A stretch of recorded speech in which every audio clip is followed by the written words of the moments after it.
Oh yes, rosacea skin is very challenging to work with. I understand you're trying desperately to exfoliate properly, so let me give you some of my favorites here and give one or the two of these a try because I understand rosacea. I'm a master medical esthetician and I work with my clients in conjunction with their doctors, and I can help them build their skincare routine with the medication that they're using with their doctor's, of course, approval. So here are some of the techniques that work really, really well because you do need to exfoliate, but at the same time, you really need to do it gently. First thing I'm going to recommend is please don't use anything manual. Manual exfoliants are really hard on the skin. You already have a compromised skin barrier. Let's not piss it off. Okay, we want to calm that sucker down.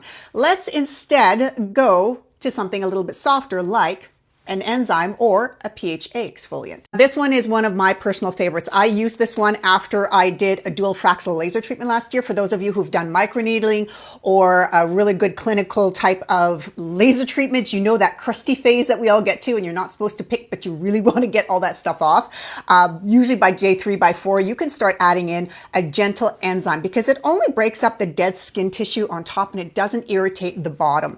I also have my husband who is also receiving chemotherapy at this time. His skin is a little bit sensitive. So he is using this on his face and scalp just to keep it nice and hydrated, moisturized. It was really quite funny because he got quite a few compliments on his skin that day. So he was pretty happy. And this is what we were using on him. So again, this is from True Botanicals Microbiome Enzyme Essence. Absolutely sensational. Now, the other two options I would recommend would be the Tatcha. They have 3 different versions. They have the calming, they have a little bit more robust, and they have the classic. The calming, which I'll put up here. This one is the one that you can definitely use. You add a lot of water to it. You make it into this beautiful foam, and then you just gently, I was going to say wash your face, but you're not washing. You're just applying it to your face and you're letting the enzymes do its job. And you just want to let it sit on there for a few minutes.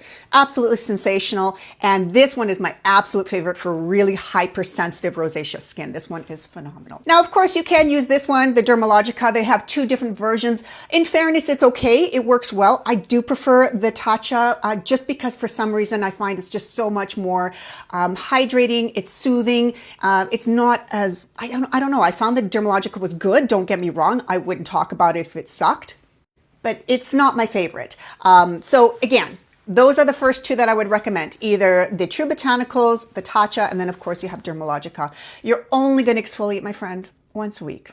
Once a week. And then as your skin recovers and gets better, then you can move up to twice a week. Some even really good, I want to call them recovery rosaceas, can do it 3 times a week. Never in a row, always break them up. But I understand completely what you're going through, my friend. So very, very, very gentle. And remember, talk to your doctor about it as well because they know your skin. This to me is just giving you some basic ideas, some options for yourself. But unless I work with you personally, it's going to be challenging to know which one to get for you. So I hope those 3 options were helpful. You can find them on my Shop My Shelf, and I will see you on the next one.